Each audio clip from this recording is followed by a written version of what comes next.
introdução alimentar é um momento muito esperado pelos pais e consiste na apresentação de alimentos em consistências variadas aos bebês que antes estava acostumado somente ao aleitamento materno exclusivo ou uso de fórmulas infantis. Essa introdução de novos alimentos deve ser feita a partir dos 6 meses de idade. E caso o bebê tenha nascido de parto prematuro, essa idade pode ser postergada.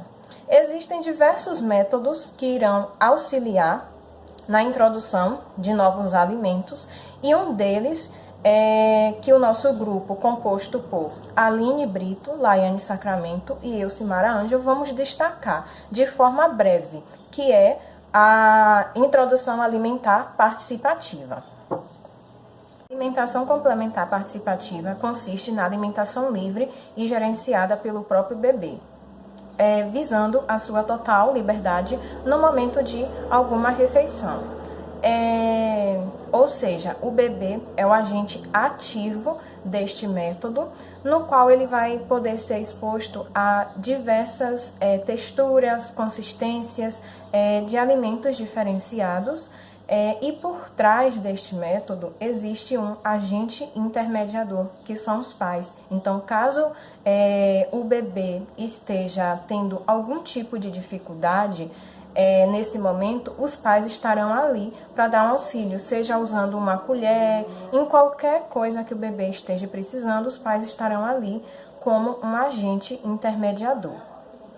As principais características da introdução alimentar de forma participativa são: o bebê ele deve manusear os talheres sozinhos, eles devem participar de reuniões ou refeições em família, para que a habilidade que ele tem de imitação, ele vai ver pessoas ao seu redor se alimentando, e com essa habilidade de ver as pessoas se alimentando, ele vai também aprender a fazer as suas refeições sozinhos.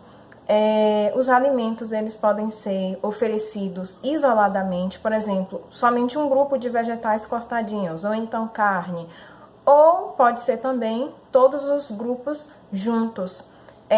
Não é necessário tá a todo momento limpando a boca do bebê, porque conforme ele vai sendo exposto a esse método de introdução alimentar, ele vai ter o estímulo de, com o tempo, utilizar a mão ou a língua para poder limpar a região da boca em que tem comida acumulada. Os alimentos eles devem ser oferecidos na sua consistência original, então não é recomendável utilizar liquidificador e nenhum outro aparelho que altere a consistência desses alimentos, e entre outras características. Meu nome é Aline e eu vou falar sobre os pontos positivos e os pontos negativos do método participativo.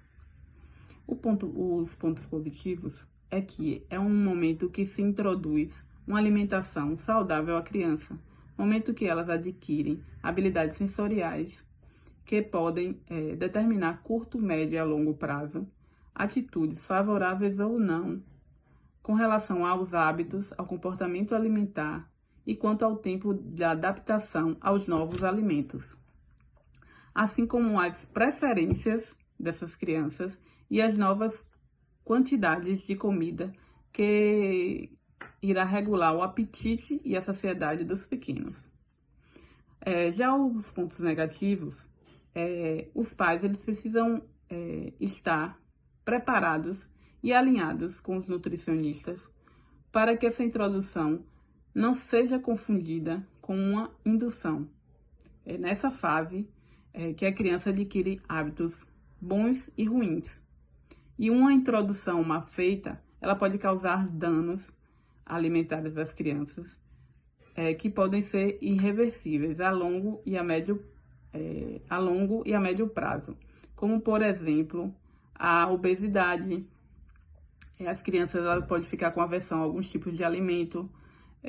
Tem crianças que, ao ver